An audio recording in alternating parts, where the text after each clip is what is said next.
صدق الله مولانا العظيم. إن الله وملائكته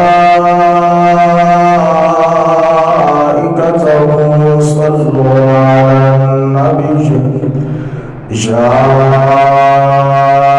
أيها الذين آمنوا صلوا عليه وسلموا تسليما. محبت کے ساتھ پڑھیے کوئی زبان کو مشنر الصلاۃ والسلام علیک یا سیدی یا رسول اللہ. آواز آ جانی چاہیے، محبت کے ساتھ پڑھیے السلام علیک یا رحمۃ للعالمین وعلی آلک واصحابک یا سیدی یا شفیع المذنبین.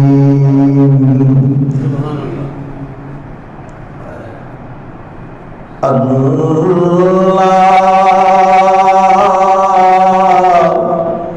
سے کیا پیار ہے عثمان غنی کا. اللہ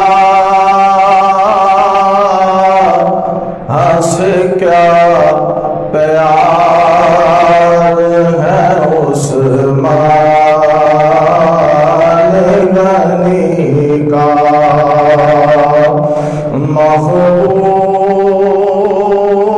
محبوب خدا یار ہے عثمان غنی کا.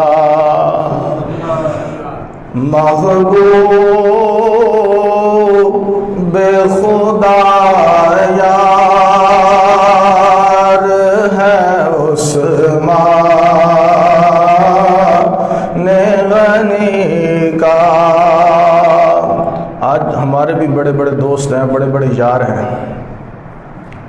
کسی کا کوئی دوست، کسی کا کوئی دوست، کسی کا M N A M P A, کسی کا کوئی چودھری، کسی کا کوئی نمبردار، کسی کا کوئی نہ کوئی یار ہے. لیکن قربان نہ جاؤں سیدنا عثمان غنی رضی اللہ تعالی عنہ کی عظمت پر کہ آپ کا یار محبوب خدا ہے. اس لیے شاعر کہتا ہے کہ محبوب خدا یار ہے عثمان غنی کا. محبوب خدا یار ہے عثمان غنی کا. اور گرمی پہ یہ بازار ہے عثمان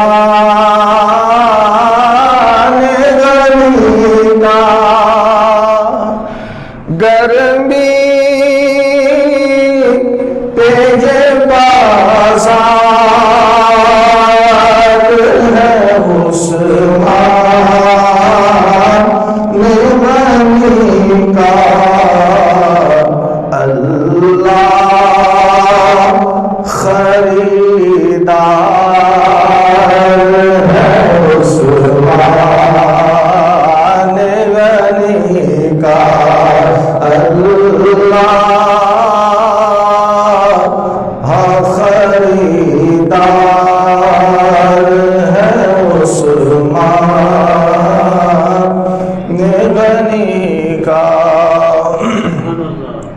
اللہ جل جلالہ وعظم شانہ وتم برہانہ کی حمد و ثنا کے بعد حضور نبی کریم تاجدار انبیاء سید الانبیاء سید الورا خاتم الانبیاء خاتم المرسلین جناب احمد مجتبی حضرت محمد مصطفیٰ صلی اللہ علیہ وآلہ وسلم کی بارگاہ اقدس پناہ میں ہدیہ درود و سلام پیش کرنے کے بعد حضرات گرامی، اللہ کریم کا کروڑ شکر ہے کہ مالک کائنات نے، خالق کائنات نے ہم سب کو اشرف المخلوقات انسان پیدا فرمایا، اور اللہ کریم کا احسان عظیم کہ اللہ تعالیٰ نے ہم سب کو اپنے محبوب کریم علیہ الصلوۃ والسلام کی امت میں پیدا فرما کر حضور کا امتی ہونے کا شرف عطا فرمایا۔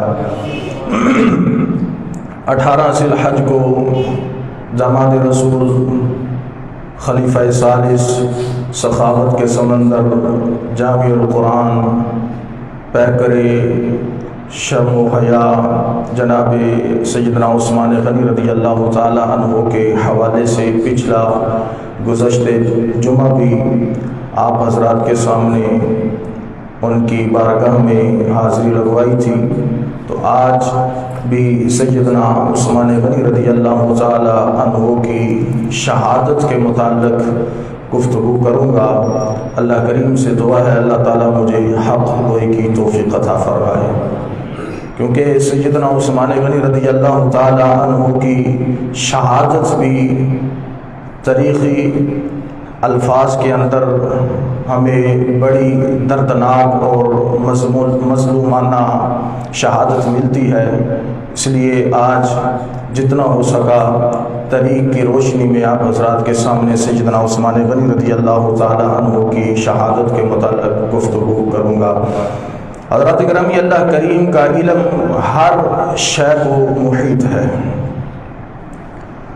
وہ ہر ذرے کی مکمل تفصیلات جانتا ہے، کوئی چھوٹی سے چھوٹی یا بڑی سے بڑی چیز ایسی نہیں جو وہ جانتا نہ ہو، جس سے وہ باخبر نہ ہو۔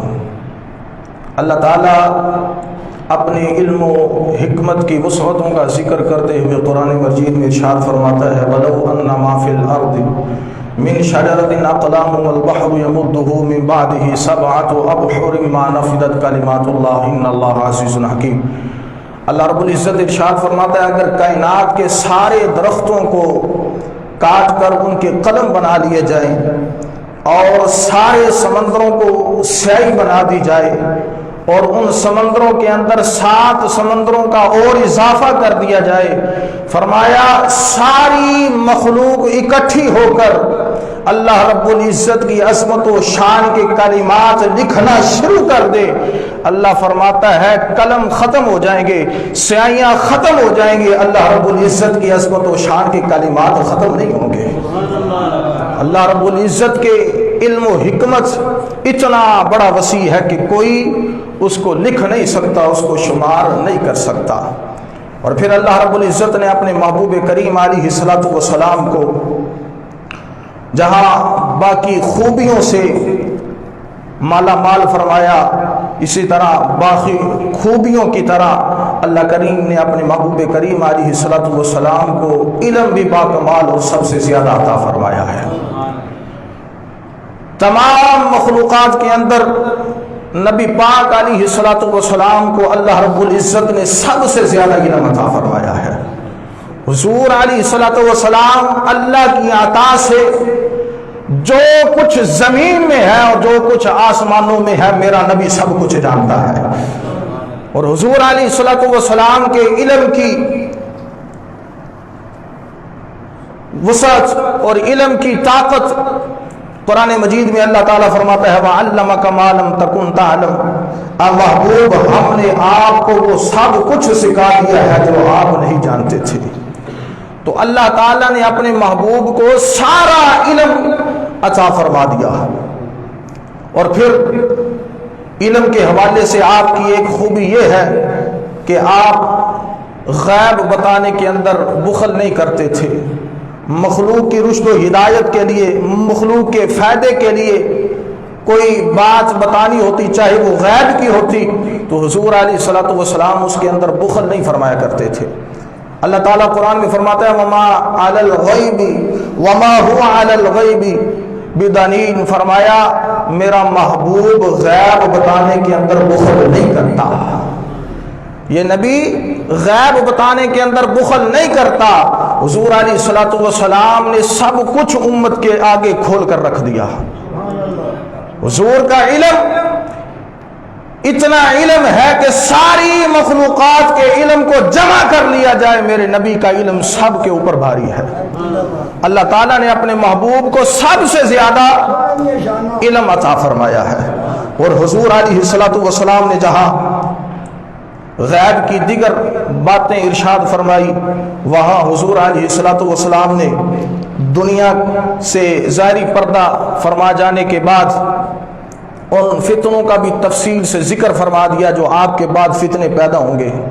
ان فتنوں میں سب سے بڑا فتنہ اور جہاں سے فتنوں کی ابتدا ہوئی وہ سیدنا عثمان غنی رضی اللہ تعالیٰ عنہ کی شہادت ہے۔ حضرت سیدنا عثمان غنی رضی اللہ تعالی عنہ کی شہادت سے امت مسلمہ بٹ گئی، امت مسلمہ کے اندر تفرقہ پیدا ہو گیا۔ سیدنا عثمان غنی رضی اللہ تعالی عنہ کی شہادت کے بعد امت مسلمہ جو ہے ایک دوسرے کے ساتھ بٹ گئی۔ یہ وہ فتنہ تھا جس فتنے نے امت مسلمہ کو دو چار کر دیا،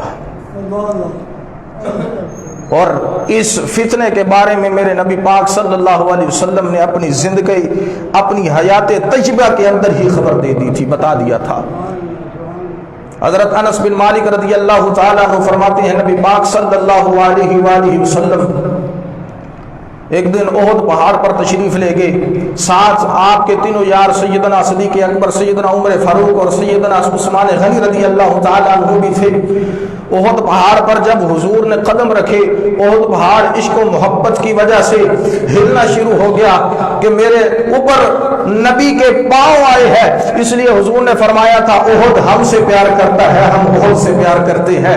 احد پہاڑ پر جب نبی کے قدم لگے، احد پہاڑ حرکت کرنا شروع ہو گیا، احد پہاڑ عشق و محبت کے اندر جھلنا شروع ہو گیا، ہلنا شروع ہو گیا۔ میرے کملی والے نے اپنا پاؤں، اپنی ٹھوکر پہاڑ پر مار کر کہا اسبت احد فکأنما نبی و صدیق و شہیدان، اے احد پہاڑ ٹھہر جا، رک جا، ہلتا کیوں ہے؟ مجھے نہیں پتا تجھ پر ایک نبی اور ایک صدیق و شہید موجود ہے۔ اللہ اکبر۔ تو اس سے پتہ چلا حضور علیہ الصلوۃ والسلام کو کائنات کی ہر چیز جانتی بھی ہے اور پہچانتی بھی ہے۔ میں تجھے نہیں پتا تجھ پر نبی ہے، صدیق ہے اور دو شہید ہیں۔ اللہ اکبر۔ ابھی شہادت ہوئی نہیں، حضور علیہ الصلوۃ والسلام کی وفات کے بعد سیدنا عمر فاروق رضی اللہ تعالی عنہ کی وفات 12 سال کے بعد ہوئی، اور سیدنا عثمان غنی رضی اللہ تعالیٰ عنہ کی وفات تقریباً 24 سال کے بعد ہوئی، حضور کی وفات کے بعد۔ اللہ اکبر، قربان جاؤں حضور کے علم پر ابھی ٹائم آیا نہیں، کئی سال پہلے ہی میرے نبی نے ان کی شہادت کی خبر دے دی کہ عمر بھی شہید ہے، عمر کے ساتھ عثمان بھی شہید ہے۔ ابھی شہادت ہوئی نہیں، کئی سال پہلے ہی کملی والے نے ان کو شہادت کی خوشخبری سنا دی، شہادت کی بشارتیں سنا دی۔ تو قربان نہ جائیں ہم اپنے نبی کے علم پر کہ آپ کو سب کچھ معلوم ہے۔ اور پھر سیدنا عثمان غنی رضی اللہ تعالی عنہ کی شہادت پر جو مصیبتیں آپ پر آنی تھی، نبی پاک علیہ الصلوۃ والسلام نے ان کی بھی خبر دے دی۔ حضرت ابو موسیٰ اشعری رضی اللہ تعالیٰ عنہ فرماتے ہیں میرے نبی کے غلام فرماتے ہیں میں نے ایک دن گھر میں وضو کیا، گھر میں وضو کر کے نیت کی آج سرکار صلی اللہ علیہ وسلم کی خدمت میں سارا دن گزار دوں گا۔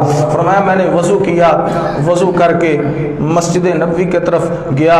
جب مسجد نبوی میں گیا تو دیکھا حضور علیہ الصلوۃ والسلام مسجد میں نبوی نہیں تھی۔ پوچھا حضور کہاں گئے ہیں؟ پتہ چلا کہ حضور ابھی ابھی باہر گئے ہیں۔ فرماتے ہیں میں حضور کا پتہ پوچھتا پوچھتا ایک باغ کے اندر چلا گیا جہاں حضور علیہ الصلوۃ والسلام موجود تھے۔ فرماتے ہیں میں جب باغ کے اندر گیا تو حضور علیہ الصلوۃ والسلام آپ وضو فرما رہے تھے۔ جب حضور وضو سے فارغ ہوئے میں نے حضور علیہ الصلوۃ والسلام کو سلام پیش کیا۔ سلام پیش کرنے کے بعد فرماتے ہیں میں دروازے کی طرف چلا گیا، وہاں جا کر بیٹھ گیا اور میں نے کیا کہا؟ فرمایا لأکونن بواب رسول اللہ اليوم، آج سارا دن حضور علیہ الصلوۃ والسلام کا دربار بن کے گزاروں گا۔ حضور علیہ الصلوۃ والسلام فرماتے ہیں کنویں کی دیوار، کنواں تھا اس کی دیوار پر بیٹھ کے اور اپنے پنڈلیوں کو ننگا کر کے جو آپ کے پاؤں تھے آپ نے اس کنویں کے اندر کر لیے۔ جب حضور اس حالت میں بیٹھ گئے میں دروازے کے پاس چلا گیا۔ حضرت ابو موسیٰ اشعری رضی اللہ تعالیٰ عنہ فرماتے ہیں تھوڑی دیر گزری دروازے پر دستک ہوئی، میں نے پوچھا کون؟ آواز آئی صدیق اکبر آیا ہے۔ اللہ اکبر۔ فرمایا صدیق اکبر، آپ نے فرمایا ٹھہریے میں حضور سے پوچھ کر آتا ہوں۔ نبی علیہ الصلوۃ والسلام کی بارگاہ میں سیدنا ابو موسیٰ اشعری رضی اللہ تعالیٰ عنہ گئے، یا رسول اللہ آپ کے غلام صدیق آئے ہیں۔ آپ نے فرمایا اس کو اندر آنے دو، اجازت دو اور ساتھ اس کو جنت کی خوشخبری سنا دو۔ سیدنا ابو موسیٰ اشعری رضی اللہ تعالیٰ عنہ فرماتے ہیں میں گیا، فرمایا حضور آپ کو اجازت بھی دے رہے ہیں اور ساتھ آپ کو جنت کی خوشخبری بھی سنا رہے ہیں۔ حضرت سیدنا صدیق اکبر رضی اللہ تعالیٰ عنہ نے شکر ادا کیا، شکر ادا کر کے حضور کی بارگاہ میں گئے۔ جہاں حضور بیٹھے تھے دائیں جانب حضور پہ بیٹھ کر جس طرح حضور بیٹھے تھے سیدنا صدیق اکبر اسی طرح بیٹھ گئے۔ سیدنا موسیٰ اشعری فرماتے ہیں میں پھر دروازے پہ چلا گیا، تھوڑی دیر گزری۔ فرماتے ہیں میں جب گھر سے نکلا تھا میرا چھوٹا بھائی وضو کر رہا تھا، میرا یہ خیال تھا کہ کاش کہیں میرا چھوٹا بھائی آ جائے۔ حضور آج حضور کی رحمت رحمت جوش میں ہے، آج حضور جنتیں تقسیم کر رہے ہیں، کاش میرا چھوٹا بھائی آ جائے اور اس کو بھی جنت کی بشارت مل جائے۔ فرماتے ہیں میں اسی سوچ کے اندر تھا، یہی سوچ رہا تھا کہ دروازے پر دستک ہوئی، میں سمجھا میرا چھوٹا بھائی آ گیا ہے۔ میں نے پوچھا کون؟ آواز آئی عمر فاروق۔ حضور فرمایا میں آدھی حضور سے پوچھ کر آتا ہوں، یا رسول اللہ عمر آئے ہیں۔ حضور علیہ الصلوۃ والسلام نے فرمایا اسے بھی اجازت دے دو اور جنت کی خوشخبری سنا دینا۔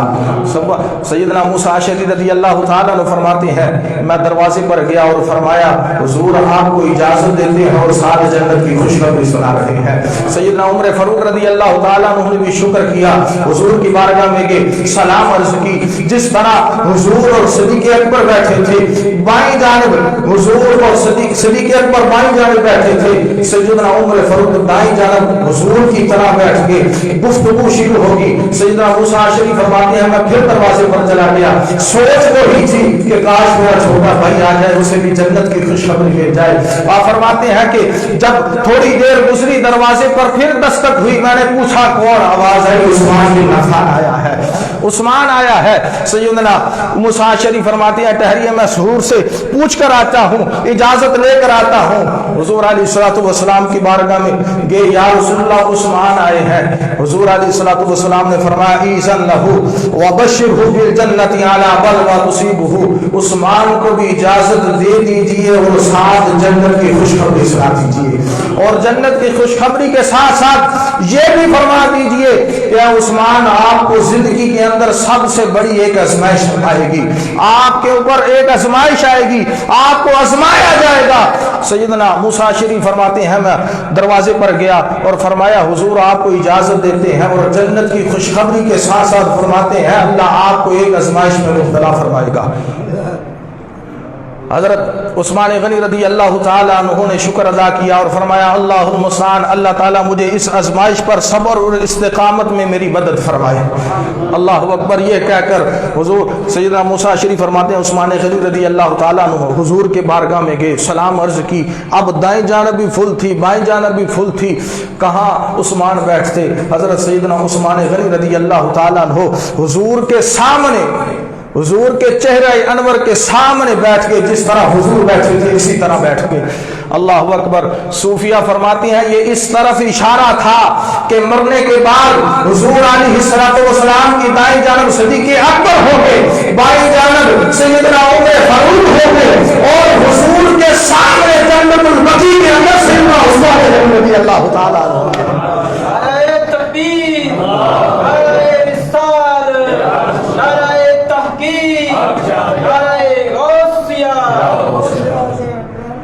سامنے جانب آپ بھی چلے جائیں، آپ بھی چلی جائیں.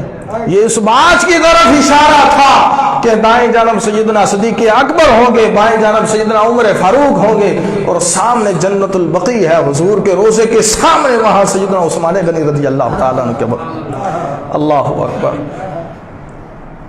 اللہ تعالیٰ نے سیدنا عثمان غنی رضی اللہ تعالیٰ عنہ کو بے شمار فضائل و کمالات عطا فرمائے. قریب آپ رضی اللہ تعالیٰ عنہ نے 10 سال سے زائد خلافت پر متمکن رہ کر مسلمانوں پر حکومت فرمائی.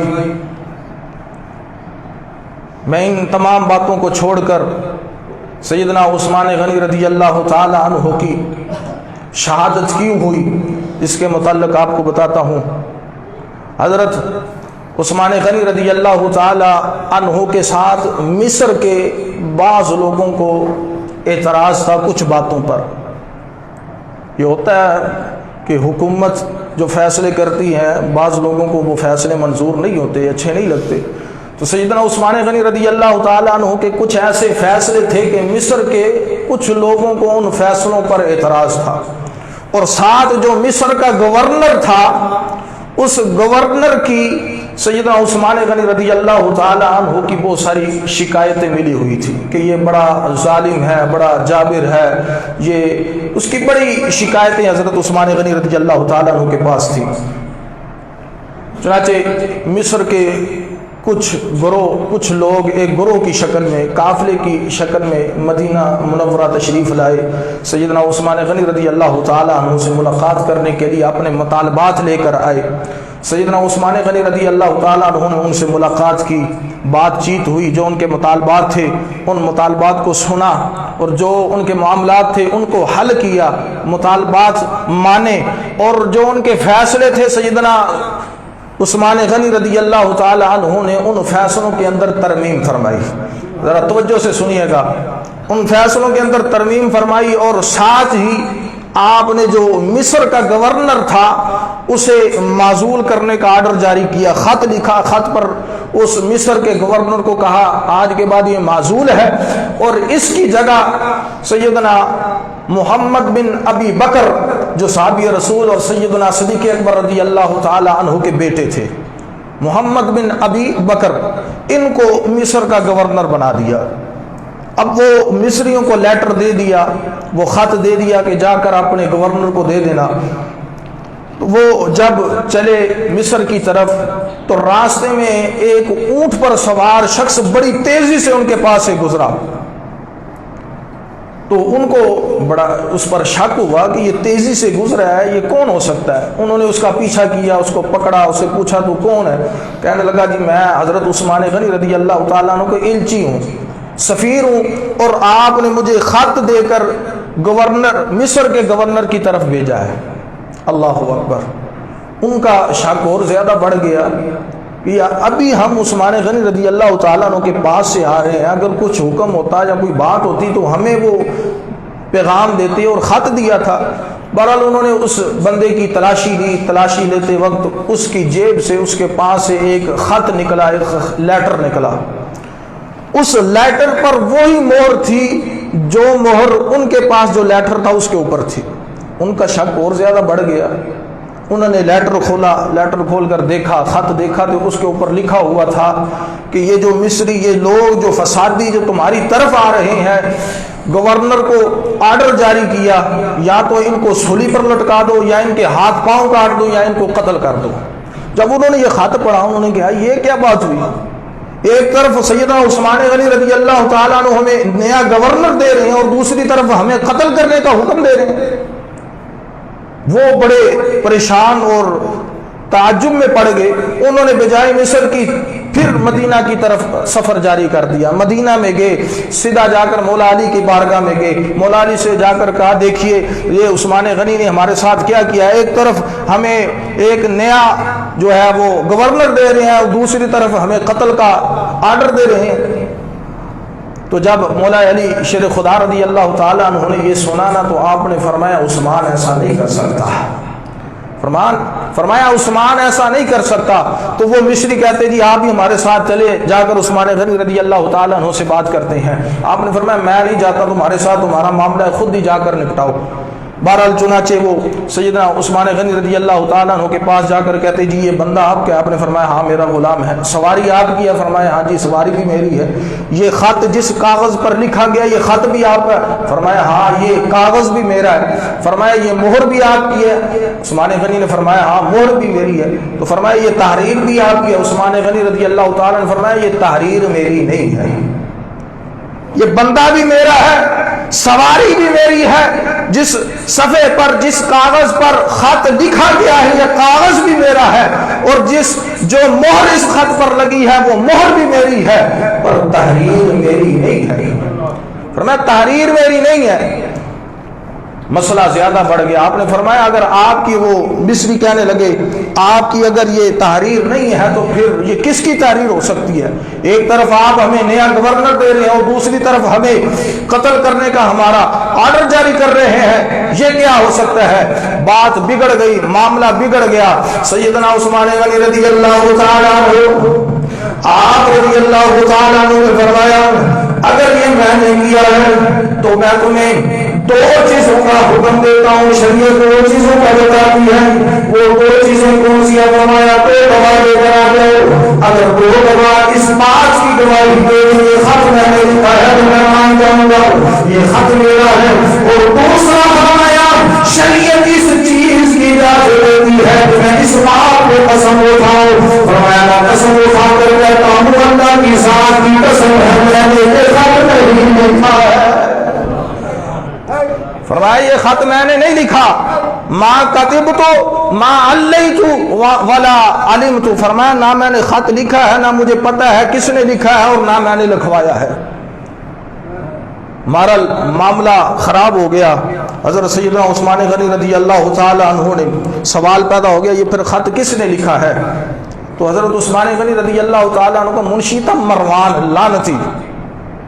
مروان یہ اتنا بدبخت اور لعنتی انسان تھا کہ حضور نے اس پر لعنت فرمائی تھی, اس بندے پر, مروان پر, اس پر اور اس کے باپ دونوں پر حضور نے لعنت فرمائی تھی. اور یہ اہل بیت کا بغضی اور حضور کی آج سے نفرت کرنے والا شخص تھا. یہ سارا کام اور ساری سازش اس بندے کی, مروان کی تھی. اس نے حضور سیدنا عثمان غنی رضی اللہ تعالیٰ عنہ کی مور چھپائی, اور اس مور پر جو خط لکھا یہ سارا مروان نے لکھا. بہرحال جب پتہ چل گیا یہ مروان نے کیا ہے تو ان مصریوں نے کہا, بلوائیوں نے کہا جی اس مروان کو ہمارے پاس, ہمارے قابو میں دیں, ہمیں دیں, ہم اس سے بدلہ لیتے ہیں, اس نے اس طرح کیوں کیا ہے. آپ نے مروان کو ان کو دینے کا جو ہے نا منع فرما دیا, انکار کر دیا, میں مروان کو تمہارے سامنے پیش نہیں کروں گا. حضور سیدنا عثمان غنی رضی اللہ تعالیٰ عنہ نے اس لیے اس مروان کو ان کے سامنے پیش نہیں کیا کہ سیدنا عثمان غنی رضی اللہ تعالیٰ عنہ چاہتے تھے کہ حضور کے مدینے میں قتل و غارت نہ ہو, مدینہ منورہ میں خون نہ بہے, حضور کا یہ شہر خون سے آلودہ نہ ہو, اس شہر کے اندر قتل و غارت نہ ہو, جھگڑا فساد نہ ہو. اس لیے آپ نے اس مروان کو ان کے حوالے نہیں کیا. ان مصریوں نے آپ کے گھر کا محاصرہ کر لیا کہ مروان اگر آپ ہمارے حوالے نہیں کرتے تو آپ کو پھر ہم قتل کریں گے. اللہ اکبر. سیدنا عثمان غنی رضی اللہ تعالیٰ عنہ پر 40 دن پانی بند رہا, 40 دن پانی بند رہا. آج کربلا بھی ہمارے سامنے ہے. مدینے کا وہ مظلوم شخص سیدنا عثمان غنی رضی اللہ تعالیٰ عنہ بھی ہمارے سامنے ہے. کربلا کے اندر 10 دن کھانا پینا بند رکھا, ادھر مدینہ کے اندر سیدنا عثمان غنی رضی اللہ تعالیٰ عنہ پر 40 دن تک کھانا پینا بند رہا. سیدنا عثمان غنی رضی اللہ تعالیٰ عنہ 40 دن روزے کی حالت میں گزارے. آپ نے آخر میں آپ نے اپنی چھت, مکان کی چھت پر کھڑے ہو کر کہا, او لوگو, او مدینے والو, او مصر والو, تمہیں معلوم نہیں ہے, اگر تمہیں معلوم نہیں ہے تو مدینے کے گلیوں میں پھرنے والے ان بندوں سے پوچھ لو. جب مسلمان مدینے ہجرت کر کے آئے تھے, مسلمانوں کو پینے کے لیے پانی نہیں تھا, میٹھا پانی نہیں تھا. اس وقت جس ہستی نے میٹھے پانی کا کنواں خرید کر مسلمانوں کو دیا تھا، اس کا نام عثمان ہے۔ فرمایا وہ میٹھا کنویں کا پانی جس سے مسلمانوں کی میں نے پیاس بجھائی تھی، آج تم نے مسلمانوں، آج تم نے اس عثمان پر اس کنویں کے پانی کو بند کر دیا۔ جس کنویں کو خرید کر، جس کو خرید کر تم پیاسے تھے، تمہاری پیاس عثمان نے بجھائی، آج تم اس کنویں کے پانی کو عثمان کے لیے تم نے بند کر دیا ہے۔ اور پھر فرمایا اے لوگو، تمہیں نہیں معلوم کہ جب مسجد نبوی کی جگہ تنگ ہو گئی تھی، نمازی زیادہ ہو گئے تھے، اس وقت مسجد نبوی کی توسیع کے لیے آس پاس کے گھر جس شخص نے خرید کر مسجد نبوی کو وسیع کیا تھا، اس کا نام سیدنا عثمان رضی اللہ تعالیٰ، جس نے اس مسجد کی توسیع کی، نبی کی مسجد کو وسیع کیا، آج تم نبی کی مسجد تک جانے کے لیے اس کو روک رہے ہو۔ 40 دن گزر گئے، فرمایا میں اللہ کے رسول کا داماد ہوں، اللہ کے رسول نے مجھے ذوالنورین کا لقب عطا فرمایا ہے۔ مفسرین محدثین فرماتے ہیں کہ حضرت آدم علیہ نبی والسلام سے لے کر حضرت عیسیٰ علیہ نبی والسلام تک کسی نبی کے امتی کو یہ شان حاصل نہیں ہوئی، یہ عظمت حاصل نہیں ہوئی کہ اس شخص کے نگاہ کے اندر کسی نبی کی دو صاحبزادیاں آئی ہو۔ یہ شان اور عظمت صرف سیدنا عثمان غنی رضی اللہ تعالیٰ عنہ کو حاصل ہے کہ آپ کے نگاہ میں حضور کی دو صاحبزادیاں لے باقی گئی آئی ہے۔ اور جب آپ کی دوسری صاحبزادی کا انتقال ہوا تو روایات میں آتا ہے، حضور فرماتے ہیں، فرمایا اگر میری 100 بیٹیاں بھی ہوتی اسی طرح فوت ہوتی رہتی، میں ایک ایک کر کے سیدنا عثمان غنی کے نکاح میں لکھا دیتا۔ فرمایا اللہ، میں نے اسلام کی اشاعت کے لیے کتنا مال خرچ کیا ہے، آج تو نے مجھ پر میرے لیے سب راستے بند کر دیے ہیں۔ مولا علی کو جب پتہ چلا، مولا علی نے امام حسن، امام حسین، عبداللہ بن زبیر رضی اللہ تعالیٰ عنہ اور 11 ہاشمی لوگوں کو آپ کے محافظ، آپ کی پہرہ داری کے لیے گھر کے سامنے بٹھا دیا۔ مولا حسن رضی اللہ تعالیٰ نے فرمایا، بلوائیو اگر تم نے ذرا سی ہمت بھی کی نا امیر المومنین سیدنا عثمان غنی رضی اللہ تعالیٰ عنہ کے قریب جانے کی، تو سن لو میری تلوار کی آنکھیں نہیں ہے، یہ نہیں دیکھے گی تم کون ہو یا کون نہیں ہو، یہ سرتن سے جدا کر دے گی، آگے مت آنا۔ اللہ اکبر۔ جب بلوائیوں کو یہ پتا چلا اس دھمکی کا کہ یہ اگر اس طرح کا معاملہ ہوا تو یہ کام زیادہ خراب ہو جاتا، بلوائیوں نے اس مکان کے پچھلی سائڈ سے دیوار کود کر اندر گئے، سیدنا عثمان غنی رضی اللہ تعالیٰ عنہ کے قریب گئے۔ سیدنا عثمان غنی رضی اللہ تعالیٰ عنہ قرآن کی تلاوت فرما رہے ہیں، روزے کی حالت میں ہے، پیاسے ہے، 40 دن سے نہ پیا ہے نہ کھایا ہے، پیاس کی اس شدت میں، دھوپ کی اس شدت میں، روزے کی حالت میں قرآن کی تلاوت کی جا رہی ہے۔ 3 شخص اندر گئے، ایک شخص نے حضرت سیدنا عثمان غنی رضی اللہ تعالیٰ عنہ کے گلے کے اندر پٹا ڈالا، پردہ دوپٹہ ڈال کر زور سے دبایا، سیدنا عثمان غنی رضی اللہ تعالیٰ عنہ کی سانس بند ہو گئی، سمجھے کہ سیدنا عثمان غنی رضی اللہ تعالیٰ عنہ انتقال کر گئے ہیں، واپس جا گئے۔ تھوڑی دیر کے بعد سیدنا عثمان غنی رضی اللہ تعالیٰ عنہ کی سانسیں بحال ہوئی، آپ نے پھر قرآن کو اٹھایا، قرآن کی تلاوت کرنا شروع کر دی۔ ان سے بولا یہ تو ابھی زندہ ہے، یہ مرا نہیں ہے۔ ان میں سے ایک آگے بڑھا، اس نے عثمان غنی رضی اللہ تعالیٰ عنہ کے ہاتھ میں جو قرآن تھا، اس قرآن پر ماشاءاللہ تلوار ماری، تلوار کے ساتھ اس قرآن میں دو ٹوٹے کر دیے۔ عثمان غنی رضی اللہ تعالیٰ عنہ نے قرآن اٹھایا، قرآن اٹھا کر سینے سے لگانا چاہا، اس بلوائیوں نے، ان لعنتیوں نے عثمان غنی رضی اللہ تعالیٰ عنہ کی بازو پر تلوار مار کر بازو کاٹ دیے۔ عثمان